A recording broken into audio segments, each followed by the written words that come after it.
Say hi to the new all-rounder under 20,000 segment. ஆமாங்க REALME P1 Pro தான் இப்போ 20,000 செக்மெண்ட்ல best allrounder smart phone. ஏன் இதை அப்படி சொல்கிறேன்னா இந்த வீடியோ ஃபுல்லாக பாருங்கள், உங்களுக்கு கிளியராக தெரிஞ்சிருக்கும். ஃபர்ஸ்ட் இதோட பாக்ஸை பற்றி பேசும்போது ரெகுலராக வர அதே எல்லோ கலர் பாக்ஸ் தான். இங்கே P1 Proன்றது மட்டும்தான் மாறி இருக்கு. உள்ள இருக்கிற பாக்ஸ் கண்டென்ட்டும் அதே சேம் தான். இங்கே ஃபோனை வெளியே எடுத்து என்ன இருக்குன்றதை பார்த்தலாம். ஃபர்ஸ்ட் இந்த ஃபோன் எடுத்து இதோட டிசைனை பற்றி பார்க்கும்போது டிசைன் பார்க்க அப்படியே REALME 12 Pro மாதிரி தான் இருக்குது. இங்கே என்ன சேஞ்ச் ஆகிருக்குன்னா இதோட பேக் டிசைன் சேஞ்ச் ஆகிருக்கு. மொத்தமாக இது 2 கலர்ஸில் வருது. ஒன்று வந்து ஃபீனிக்ஸ் ரெட்டுன்ற இந்த கலர், இன்னொன்று பேரட் ப்ளூன்ற ஒரு கலர் கொடுத்துருக்காங்க. ரெண்டுமே பார்க்க அட்ராக்டிவாக தான் இருக்குது. முக்கியமாக இந்த பேக் டிசைனை பார்க்குறதுக்கு கிளாஸியாக இருக்க மாதிரி இருக்குது. ஆனால் இங்கே கிளாஸ்லாம் கிடையாது, பிளாஸ்டிக் தான். இதோட சைட் ஃப்ரேமுமே பிளாஸ்டிக் தான். இங்கே ஓவரால் பில்டுக்கு IP65க்கான ரேட்டிங் கொடுத்துருக்காங்க. அண்டர் 20,000 செக்மெண்ட்டில் இது ரொம்பவே புதுசு. மற்றபடி இங்கே ரெயின் வாட்டர் டச் ஆப்ஷன் இருக்குது. அதாவது வெட் டச், நார்மலாக ஈரக்கையில் நீங்கள் யூஸ் பண்ணிக்கலாம் ஃபோனை, எந்த பிரச்சனையும் கிடையாது. டாப்பில் இங்கே செகண்டரி ஸ்பீக்கர் இருக்குது, பக்கத்தில் செகண்டரி மைக் கொடுத்துருக்காங்க. லெஃப்ட் சைடில் எதுவுமே கிடையாது. ரைட் சைடில் வால்யூமோட அப் அண்ட் டவுன் பட்டன், பக்கத்தில் பவர் பட்டன் இருக்குது. அப்படியே பாட்டம் சைடில் வந்தோம்னா ஒரு பிரைமரி ஸ்பீக்கர் இருக்குது, பக்கத்தில் ஒரு டைப் சி போர்ட், அதுக்கு பக்கத்தில் பிரைமரி மைக். இங்கே இருக்கிறது சிம் ஸ்லாட், வெறும் சிம் ஸ்லாட் தான். இங்கே 2 சிம் மட்டும் தான் சப்போர்ட் பண்ணும், மெமரி கார்டு சப்போர்ட் கிடையாது. ஸோ நீங்கள் ஃபோனை செலக்ட் பண்ணும்போதே என்ன ஸ்டோரேஜ் வேணுன்றதை கிளியராக மைண்டில் வச்சு செலக்ட் பண்ணுங்கள், ஓகேவா? இது வந்து 8GB 128GB வேரியண்ட். நெக்ஸ்ட் இதோட ஃப்ரண்ட் சைடை பற்றி பார்க்கும்போது இங்கே ஃப்ரண்ட்டில் ப்ரொடெக்ஷனுக்கு இதுதான் அப்படின்னு கிளியராக எங்கேயுமே மென்ஷன் பண்ணல. மற்றபடி இந்த ஃபோன் ஹோல்டு பண்ணுறதுக்கும் சரி ரொம்ப கம்ஃபர்டபுளாக இருக்குன்னு சொல்லலாம். இதோட வெயிட் வெறும் 184 கிராம் தான் இங்கே இருக்குது. அடுத்ததாக இதோட டிஸ்பிளே எக்ஸ்பீரியன்ஸை பற்றி பேசும்போது இங்கே கர்வ்டு ஸ்க்ரீன் கொடுத்துருக்காங்க. அண்டர் 20,000 கீழே லாவா இதுக்கு முன்னாடி கொடுத்துருந்தாங்க. அதுக்கு அடுத்தது இவங்க தான் இந்த செக்மெண்ட்டுக்குள்ளே இதை கொண்டு வராங்க. இன்ட்ரெஸ்டிங்காக அதோட டச் ரெஸ்பான்ஸ் அண்டர் 20,000 செக்மெண்ட்டில் நான் இதுவரையிலும் செக் பண்ண ஃப்ளாட் ஸ்க்ரீனை கம்பேர் பண்ணும்போது ரொம்பவே நல்லா இருந்துச்சுன்னு சொல்லலாம். இங்கே 120 ஹெர்ட்ஸ்க்கான ரிஃப்ரெஷ் ரேட் கொடுத்துருக்காங்க. 6.7 இன்ச்சுக்கான அமால்டு ஸ்க்ரீன் தான் கொடுத்துருக்காங்க. இங்கே 950 நிட்ஸ்க்கான பிரைட்னஸ் இருக்கு. ஆனா ரியல் லைஃப்ல நீங்க இன்டோர்ல யூஸ் பண்ணும்போது எந்த பிரச்சனையுமே இல்ல. அவுட்டோர்ல ஓரளவுக்கு டீசெண்டா இருக்குன்னு சொல்லலாம். இந்த செக்மெண்ட்ல REALME 12 REALME Narzo 70 Pro, ஐகோட Z9 T3 இதெல்லாம் கம்பேர் பண்ணும்போது பிரைட்னஸ் கம்மியா தான் இருந்துச்சு அவுட்டோர்ல. அடுத்தது அதோட வீடியோ பிளேயிங் எக்ஸ்பீரியன்ஸ் யூடியூப்ல உங்களால 4K வரலையும் பிளே பண்ண முடியும். பார்க்க ரொம்பவே அழகா இருந்துச்சு, கலர்ஸும் நல்லா இருந்துச்சு. இன்னொன்னு ஏதோ மிஸ் ஆகிற மாதிரி உங்களுக்கு தோணுதா? 3.5mm ஜாக்கிங் கிடையாது.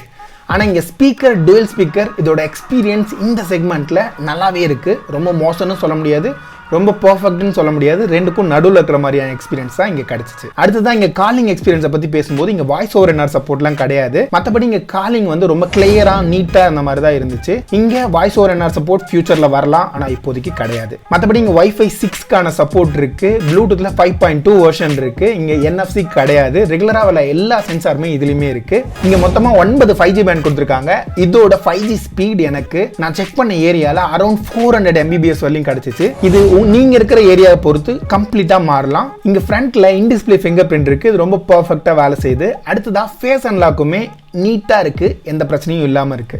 இப்போ ஸ்டோரேஜ் தான் அடுத்ததா இங்க இருக்கிற பெஸ்ட் விஷயம் சொல்லலாம். இங்க UFSல 3.1 சப்போர்ட் கொடுத்துருக்காங்க. இங்க ரீட் அண்ட் ரைட் ஸ்பீட் இந்த செக்மெண்ட்ல ரொம்ப நல்லாவே இருக்குன்னு சொல்லலாம். அது மட்டும் இல்லாமல் இங்கே LPDDR5 சப்போர்ட் இருக்குது ரேமில். அதனால் உங்களால் ஈஸியாக ஆப் லோட் பண்ணுறது கொஞ்சம் ஸ்பீடாக இருக்குன்னு சொல்லலாம் LPDDR4X கம்பேர் பண்ணும்போது. இதோட பர்ஃபார்மன்ஸை பற்றி பேசும்போது இங்கே டைமென்சிட்டி இந்த டைம் கொடுக்கல, அதுக்கு பதிலாக ஸ்னாப்டிராகனோட 6 Gen 1 கொடுத்துருக்காங்க. இதோட பர்ஃபார்மன்ஸ் தாறுமாறுன்னுலாம் சொல்ல முடியாது. டைமென்சிட்டியோட 7200க்கு அடுத்ததாக இதை நீங்கள் கன்சிடர் பண்ணலாம். ஆண்ட்ராய்டு பெஞ்ச்மார்க்கை பொறுத்த வரைக்கும் அரௌண்ட் 5.88 lakhs வரலையும் ஸ்கோர் கிடைச்சிச்சு. கிக் பெஞ்சில் சிங்கிள் ஸ்கோரும் சரி, மல்டி ஸ்கோரும் சரி இந்த செக்மெண்ட்ல ஓரளவுக்கு காம்படிட்டிவா இருந்துச்சு. 3D மார்க்கோட ஸ்ட்ரெஸ் டெஸ்ட்டுமே ஓரளவுக்கு டீசெண்டா இருந்துச்சு. ஆனா இங்க தெர்மல் த்ராட்லிங்ல இந்த செக்மெண்ட்ல நல்லாவே த்ராட்லிங் ஃபேஸ் பண்ணுது.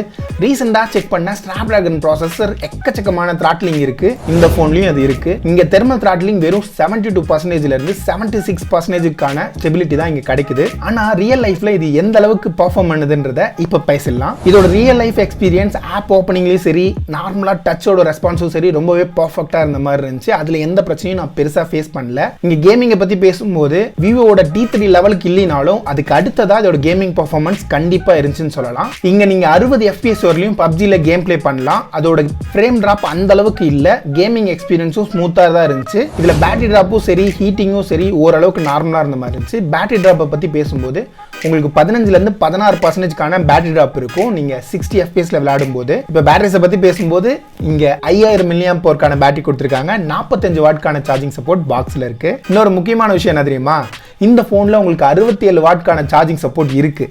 ரியல்மி 12 ப்ரோலேருந்து ரீபிராண்ட் பண்ணும்போது இதை லிமிட் பண்ண மறந்துட்டாங்கன்னு நினைக்கிறேன்.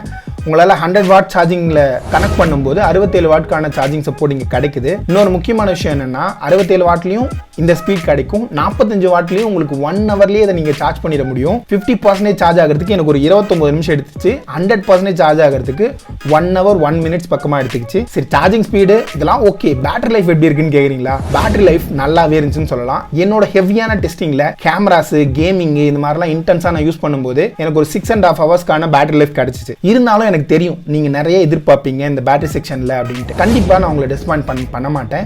எந்தெந்த அப்ளிகேஷன் எப்படி பேட்டரி கன்சூம் பண்ணுதுன்றதை இங்கே டேபிளில் மென்ஷன் பண்ணியிருக்கேன், பார்த்து தெரிஞ்சுக்கோங்க. இது ஒரு ரெஃபரன்ஸாக எடுத்துக்கங்க. கண்டிப்பாக அதுக்கு க்ளோஸ் டு த பாயிண்ட் தான் உங்களுக்கு பேட்டரி லைஃப் கிடைக்கும். அடுத்த ஹைலைட்டான ஏரியா கேமராஸ். இங்கே கேமராஸ் பற்றி பேசும்போது சோனியோட லைட் 600 சென்சார் யூஸ் பண்ணியிருக்காங்க. ரியல்மி 12 ப்ரோவில் சோனி IMX882 சென்சார் யூஸ் பண்ணியிருந்தாங்க.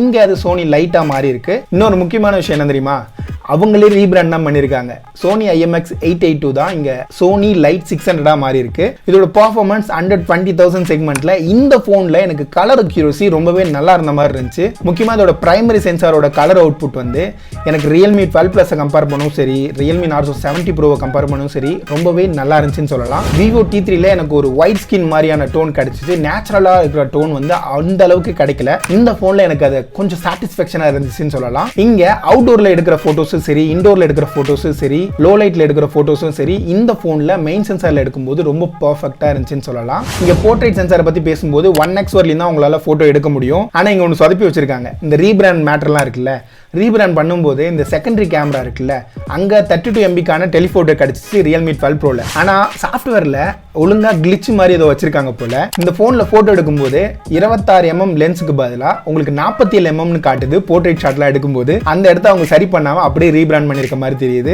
இருந்தாலும் இதோட போர்ட்ரைட் சாம்பிளோட அவுட்புட் நல்லதா இருக்கு. ஆனா எட்ஜ் டிடெக்ஷன்ல கொஞ்சம் பிரச்சனை இருக்கு செய்யுது. இருந்தாலும் எல்லா லைட் கண்டிஷன்லயும் போர்ட்ரைட்டோட சாம்பிள் நல்லா இருந்துச்சுன்னு சொல்லலாம். சரி, மெயின் சென்சார்ல பிரச்சனையே இல்லையான்னு கேட்டோம்னா பிரச்சனை இருக்கு. என்ன மாதிரி பிரச்சனைனா, இங்க ஸ்கின் டோன்லாம் கரெக்டா இருக்கு. ஆனா இங்க வானத்துல ஒரு ப்ளூ கலர் இருக்குல்ல, அந்த ப்ளூ கலர் பார்க்கிறதுக்கு ரொம்ப ஓவரா பூஸ்ட் பண்ணி காட்டுற மாதிரி இருக்கு. சொல்ல போனா நான் முன்னாடியே சொல்லி இந்த OnePlus Nord CE4ல அந்த Nord CE4ல ஒரு பாக்ஸ் இருக்கும். அந்த பாக்ஸ்ல வந்த கலர் மாதிரியே தான் இருக்கு. அந்த இடத்துல கொஞ்சம் அவங்க சேஞ்ச் பண்ண வேண்டியது இருக்கும். அடுத்து இந்த அல்ட்ரா வைட் சென்சாரை பத்தி பேசும்போது இதோட அவுட்புட் வந்து டே லைட்ல நல்லா இருக்குன்னு சொல்லலாம். ஆனா லோ லைட் கண்டிஷன் போகும்போது உங்களுக்கு அந்த அளவுக்கு பெர்ஃபெக்ட்டான இமேஜ் அங்க கிடைக்கல, டீடைலும் கிடைக்காது. இது போல பிரைமரி சென்சார் லெவலுக்கு இந்த அல்ட்ரா வைட்ல உங்களுக்கு டீடைலும் டைனமிக் ரேஞ்சும் அந்த அளவுக்கு பெர்ஃபெக்ட்டா இருக்காது. அடுத்ததான் இங்க ஃப்ரண்ட் கேமராவோட எக்ஸ்பீரியன்ஸ் பத்தி பேசும்போது 16 MBக்கான சென்சார் கொடுத்திருக்காங்க. இதுவுமே எல்லா கண்டிஷன்ல எடுக்கும்போது நார்மல் போட்டோவும் சரி, போர்ட்ரேட்டும் சரி நல்லாவே பெர்ஃபார்ம் பண்ணுச்சு. போர்ட்ரேட்ல எட்ஜ் டிடெக்ஷன்ல சில டைம் மட்டும் இஷ்யூ இருக்க தான் செய்யுது. ஃப்ரண்ட் கேமரால எடுக்கும்போதையும் ஸ்கின் டோனும் சரி, கலர்ஸும் சரி ஓரளவுக்கு நேச்சுரலா இருந்த மாதிரி இருந்துச்சு. இந்த செக்மெண்ட்ல எனக்கு ஃப்ரண்ட் கேமரா எக்ஸ்பீரியன்ஸ் ரொம்பவே பிடிச்சிருந்துச்சு. அடுத்ததான் இங்க வீடியோஸ் பத்தி பேசும்போது பேக்ல உங்களுக்கு 4K 30 FPS வரலையும் வீடியோ நீங்க ஷூட் பண்ண முடியும். அங்கே ஸ்டெபிலிட்டி கிடையாது. ஃபுட்டேஜ் பார்க்க ஓரளவுக்கு நீட்டாக இருந்தாலும் நல்லாவே ஷேக் ஆகுது. உங்களுக்கு ஷேக் இல்லாமல் எடுக்கணும்னா 1080pல 60 FPSல நீங்கள் ஷூட் பண்ணிக்கலாம். அங்கே உங்களுக்கு ஃபுட்டேஜ் ஓரளவுக்கு கிளியராக கிடைக்குது. அடுத்தது இங்கே ஃப்ரண்ட் கேமரால உங்களுக்கு 1080pல 30 FPS சொல்லி தான் ஷூட் பண்ண முடியும். இங்கே ஸ்டெபிலிட்டி இருக்கு, ஃபுட்டேஜ் ஓரளவுக்கு டீசெண்டாக இருக்கு, பார்க்கவும் நல்லா இருக்க மாதிரி இருக்கு, டைனமிக் ரேஞ்சும் நல்லா இருந்த மாதிரி இருந்துச்சு. இன்னொரு இன்ட்ரெஸ்டிங்கான விஷயம் என்னன்னா, இங்க ஃப்ரண்ட் அண்ட் பேக் ரெண்டுலையுமே 1080p 30 FPS வரலையும் போர்ட்ரேட் வீடியோ சப்போர்ட் இருக்கு. இது ரொம்பவே நல்லா இருக்கு இந்த செக்மெண்ட்ல. எஸ், எட்ஜ் டிடெக்ஷன்ல கொஞ்சம் பிரச்சனை இருக்க தான் செய்யுது. இருந்தாலும் இந்த செக்மெண்ட்ல 1080p நல்லா தான் இருக்கு. அடுத்தது இந்த ஃபோனில் ஸ்லோ மோஷனில் 720pல உங்களுக்கு 240 FPS வரலையும் நீங்கள் ஷூட் பண்ணலாம். இது ஒரு இன்ட்ரெஸ்டிங்கான ஆப்ஷன் மாதிரி தான் இருக்குது. மற்றபடி இங்கே எக்கச்சக்கமான கேமரா ஆப்ஷன் இருக்குது, ப்ரோ மோட் ஆப்ஷன் இருக்குது. இங்கே ஓஎஸ் பற்றி பேசும்போது 2 வருஷத்துக்கான ஓஎஸ் அப்டேட் கொடுத்துருக்காங்க, 3 வருஷத்துக்கான செக்யூரிட்டி பேட்ச் அப்டேட் ப்ராமிஸ் பண்ணியிருக்காங்க. என்ன இங்கே Android 14 அவுட் ஆஃப் பாக்ஸ்லேயே வருது. சில ஃபோனில் இன்னும் Android 13 தான் கொடுத்துட்ருக்காங்க. அந்த வகையில் இது பெஸ்ட்டாக தான் இருக்குது. ரியல்மி UI 5.0 ரன் ஆகுது. என்ன ரியல்மி UIயில் ப்ரீ இன்ஸ்டால் அப்ளிகேஷன் எக்கச்சக்கமாக இருக்குது. இது நான் பூட் பண்ணும்போது கிட்டத்தட்ட 54 அப்ளிகேஷன் ப்ரீ இன்ஸ்டாலாக இருந்துச்சு. இது இல்லாமல் அடிஷ்னலாக வைஃபைலாம் கனெக்ட் பண்ணி முடிச்சுட்டு ஃபைனல் செட்டப் கொடுக்கும்போது இன்னொரு 3-4 அப்ளிகேஷன் அடிஷ்னலாக இங்கே இன்ஸ்டால் ஆகுது. என்னடா பண்ணி வச்சிருக்கீங்கன்ற லெவலுக்கு தான் இருந்துச்சு. இந்த ப்ரீ இன்ஸ்டால் அப்ளிகேஷன் இன்னுமே ரியல்மி ஃபோன்ஸில் பெரிய பிரச்சனையாக இருக்க மாதிரி தான் இருக்குது. அடுத்தது அதோட ரியல்மி UI ஃபீச்சர்னு பார்க்கும்போது ஃப்ளாஷ் கேப்சல்ன்ற ஆப்ஷன் இருக்குது. இது மூலயமா உங்களுக்கு இந்த ஏரியா இருக்குல்ல டைனமிக் ஐலாண்ட் மாதிரி இங்கேயுமே நிறைய இன்ட்ரெஸ்டிங்கான ஆப்ஷன்லாம் கொடுத்துருக்காங்க. மற்றபடி இந்த ஃபைல் டாக் மூலயமா உங்களுக்கு இமேஜ்லாம் ஒரு இடத்துலையே நீங்கள் ஸ்டோர் பண்ணிட்டு அங்கேருந்து ட்ராக் பண்ணி இன்னொரு இடத்துல நீங்கள் ஷிஃப்ட் பண்ணிக்கலாம். அது ஒரு இன்ட்ரெஸ்டிங்காக இருந்துச்சு. மற்றபடி ஆல்வேஸ் ஆன் டிஸ்பிளே, விண்டோஸ் 11ல் ஃபோன் லிங்க்கு, இந்த மாதிரியான ஆப்ஷன்லாம் இதில் இன்ட்ரெஸ்டிங்காக இருக்குது. மற்றபடி ரெகுலராக வர எல்லா ஃபீச்சருமே இதுலேயே இருக்குது. அடுத்தது இங்கே சர்வீஸ் சென்டரை பற்றி பேசும்போது 23 சர்வீஸ் சென்டர் தமிழ்நாட்டில் இருக்கு. அது மட்டும் இல்லாமல் ஸ்பேஸை பற்றி பேசும்போது இது புது மாடல்னால இதோட டிஸ்பிளே காஸ்ட் என்னன்னு சொல்லிட்டு கிளியராக மென்ஷன் பண்ணல. ரியல்மி 12 ப்ரோக்கு 6999 அவங்க வெப்சைட்டில் மென்ஷன் பண்ணியிருக்காங்க. ஆனால் பேட்டரி காஸ்ட் 1500 ரூபான்னு சொல்லிட்டு இந்த மாடலுக்கு அப்டேட் பண்ணியிருக்காங்க. இது ஓரளவுக்கு ரீசனபிளாக இருக்க மாதிரி தான் இருக்குது. நெக்ஸ்ட் இதோட ப்ரைஸிங்கை பற்றி பேசுவோம். இங்கே ப்ரைஸிங் 8GB 128GB வேரியன்ட் 22,000 ரூபாய்க்கும், 8GB 256GB வேரியன்ட் 23,000 ரூபாய்க்கும் ப்ரைஸ் பண்ணியிருக்காங்க. இனிஷியல் ஆஃபராக உங்களால் 8GB 128GB வேரியண்ட்டை 20,000 ரூபாய்க்கு வாங்க முடியும். 256GB வேரியண்ட்டை உங்களால் 21,000 ரூபாய்க்கு வாங்க முடியும். இந்த ப்ரைஸுக்கு சொல்லப்போனால் இந்த பேஸ் வேரியன்ட் ஓரளவுக்கு நல்ல இன்ட்ரெஸ்டிங்கான டீல் மாதிரி தான் இருக்குது. இருந்தாலும் இதோட பாசிட்டிவ்ஸை நான் குயிக்காக இங்கே சம்மரைஸ் பண்ணுறேன். இங்கே மொத்தமாக ப்ராசஸரில் நல்ல இம்ப்ரூவ்மெண்ட் இருக்குது. கேமிங் எக்ஸ்பீரியன்ஸ் நல்லா இருக்குது. UFSல 3.1 சப்போர்ட் இருக்கிறது ஒரு நல்ல பாசிட்டிவ்ஸ் மாதிரி தெரியுது. கேமரா குவாலிட்டி இந்த செக்மெண்ட்டை நல்லா கொடுத்துருக்காங்க.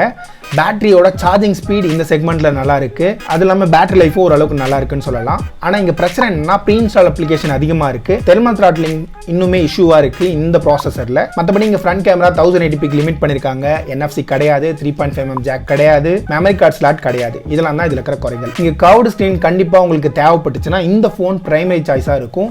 இல்லை ஃப்ளாட் ஸ்க்ரீனை விரும்புகிறவங்களா இருந்தீங்கன்னா இன்னும் நிறைய ஆப்ஷன் இருக்குது. நம்ம சேனலில் நிறைய வீடியோஸும் இருக்குது, செக் பண்ணி பாருங்கள். இன்னும் இன்ட்ரெஸ்டிங்கான நிறைய ரிவ்யூவில் உங்களை சீக்கிரமாக மீட் பண்ணுறேன். முக்கியமாக Moto G64, Vivo T3X, ரியல்மியோட P1 எல்லாத்தையுமே கம்ப்ளீட்டாக ரிவ்யூ முடிச்சாச்சு. ஒவ்வொரு வீடியோவாக அடுத்தடுத்து வந்துகிட்டே இருக்கும். இது இல்லாமல் இன்னும் இடை செருகல்களும் நிறைய ரிவ்யூஸ் இருக்குது.